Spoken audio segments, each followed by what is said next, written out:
ایک عبرت انگیز واقعہ۔ ایک اخباری رپورٹ کے مطابق سود خور کی قربانی ناجائز۔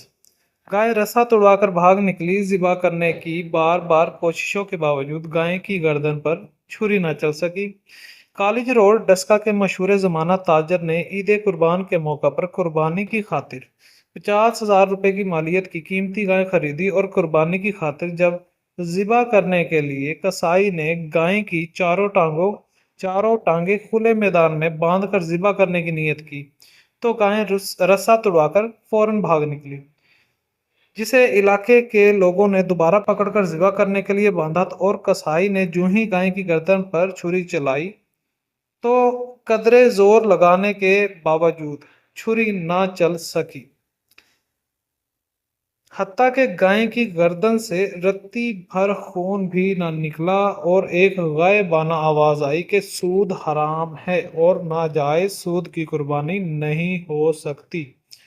اس آواز کا سننا تھا کہ کسائی اور اس کے ساتھی اور دیگر قریب کھڑے لوگ دم دبا کر بھاگ نکلے اور گائے بھی موقع سے غائب ہو گئی۔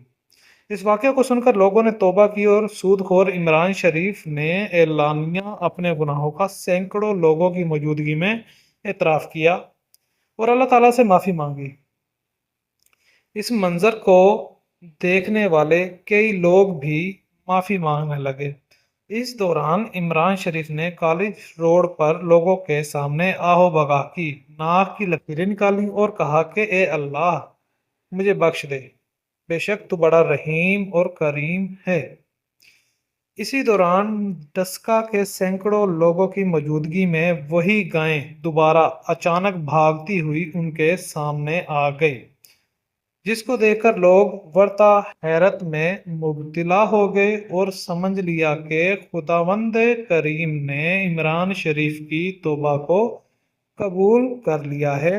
دوبارہ کسائی بلوایا گیا اور قربانی کی گئی، جس کا سارا گوشت عمران شریف نے غریبوں میں تقسیم کر دیا۔